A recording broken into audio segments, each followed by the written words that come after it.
The camp started well, bonfires, canoeing, hiking, but trouble found Ade again. One afternoon, while the students were by the lake, Jason snatched Ade's phone from his hand. "Give it back, Jason," Ade said, already annoyed. Jason grinned mischievously. "You want it? Come and get it."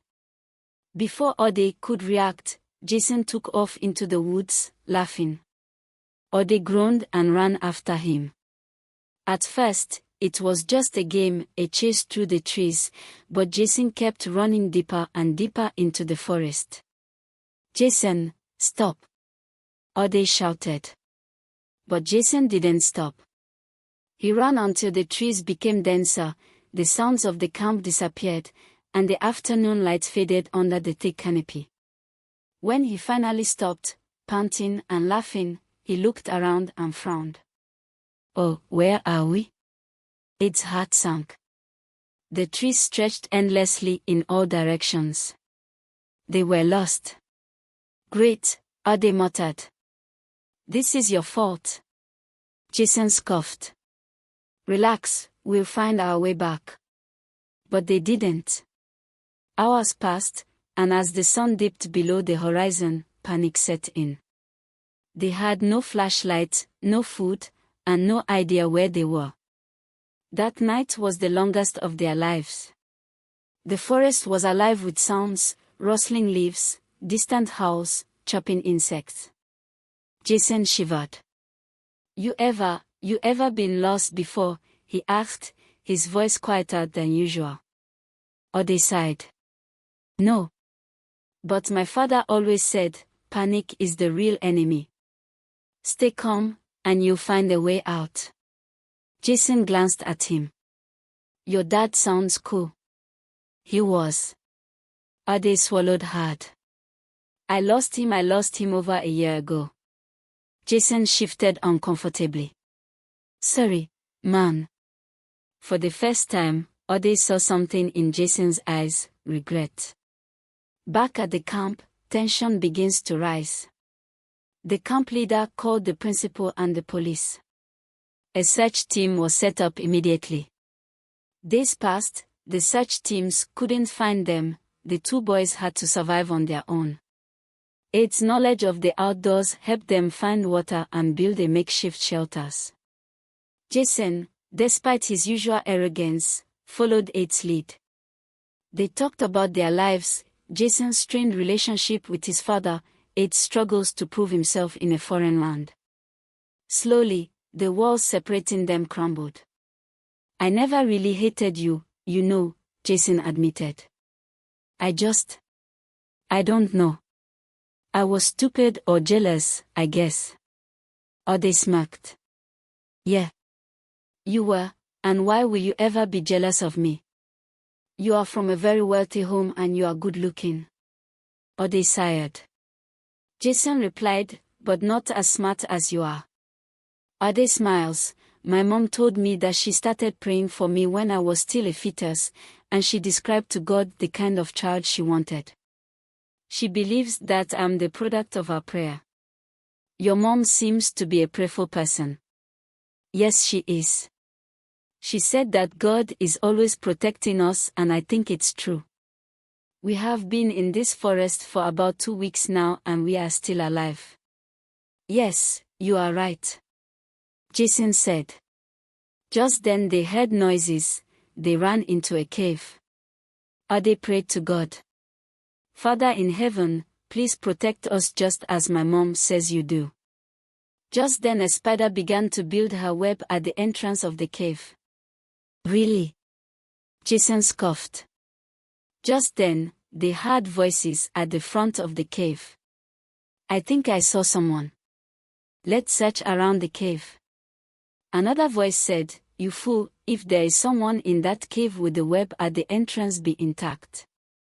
They must have run towards that direction, let's follow them." This was when Ade and Jason realized that God has been watching over them.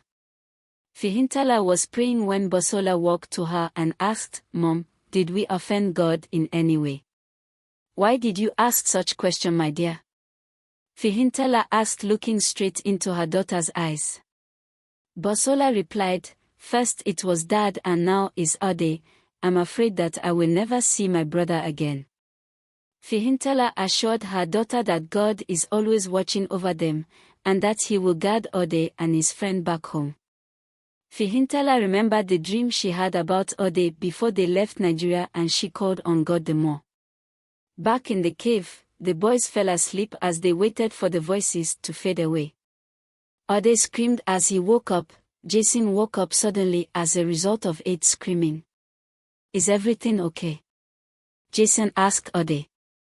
With surprise and joy in Ade's voice, he said, "My dad is still alive." On the 14th day, weak and exhausted, as the boys wandered in the forest, they came across a very big lion. They were frightened and started running as the lion chased after them.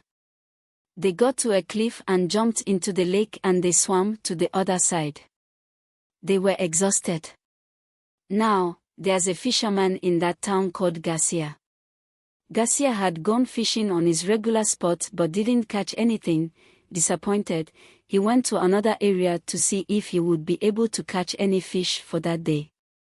As he sailed toward the seashore, something caught his attention. Moving toward it, he saw the boys. At first, he thought they were dead. He hurriedly carried them into his boat and took them home. Jason woke up from sleep as Ade screamed, "Dad!" They both looked around, as they were surprised to see themselves in a house. "Where are we?" Jason asked. Just then, Ob walked in. He was happy to see the boys awake. He asked them what they were doing at the lake. And the boys told him all that had happened and how they were chased by a lion. Hearing that, Garcia assured them that there was no lion anywhere in Canada except at the zoo. Garcia called the police and the boys were reunited with their families. Jason ran into his mother's arms, and Ade saw his mother and sister rushing toward him, relief written on their faces. That day changed everything. Ade now believed that God protects his own. Jason was never the same after that. The bullying stopped, and though they weren't best friends, he and Ade shared an unspoken respect. Jason never bullied any students ever again. As days and weeks passed, Ade kept having dreams about his dad, and he kept telling his mom that they have to go back to Nigeria, that his father was still alive. Fihintala could not take it anymore, so they flew back to Africa. The very next day, Fihintala called the rescue team and they went back to the collapse site. No one had ever gone back to the site since Deo and his worker were declared dead. As soon as they got there, Ade started calling on his father. Shortly after, one of the rescue team members had a very faint reply. He called on the rescue team and they ran to the direction where the faint voice was coming from. Deo was still alive. Although he was trapped in the cave, but there was an opening from which he was receiving air from.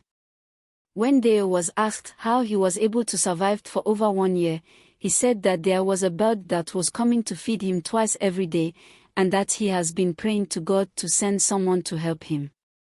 Astonished at his story, Deo was taken to the hospital where he recovered fully, but his worker did not make it.